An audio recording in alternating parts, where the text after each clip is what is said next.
Assalamualaikum warahmatullahi wabarakatuh. Perkenalkan, nama saya Belha Faiza Rayana dari 12 MIPA 7. Di video kali ini saya akan menceritakan tentang novel sejarah yang saya baca berjudul Kontroversi Super Semar atau Surat Pemerintahan 11 Maret.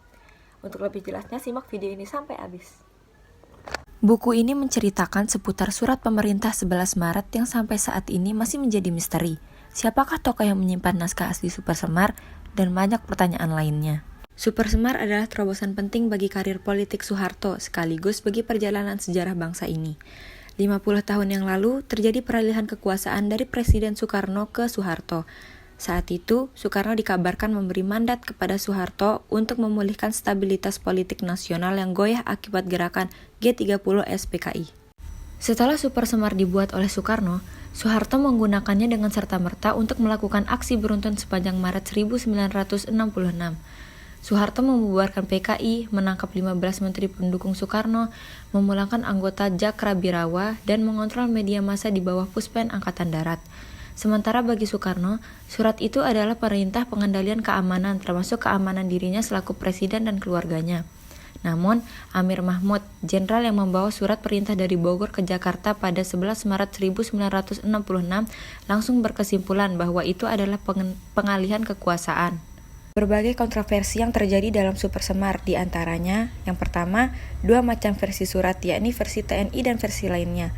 Yang kedua, naskah asli surat ini dinyatakan hilang dan tidak jelas hilangnya surat ini oleh siapa.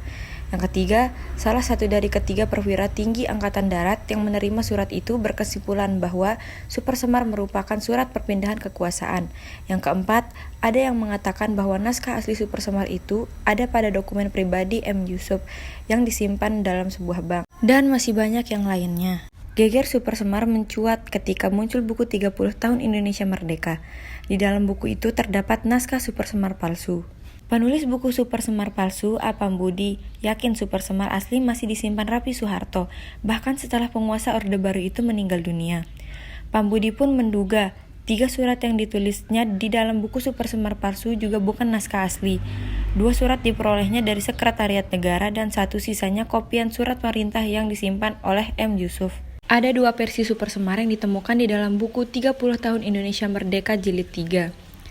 yang diterbitkan oleh Sekretariat Negara Republik Indonesia. Adapun dampak dari kontroversi Super Semar adalah sebagai berikut.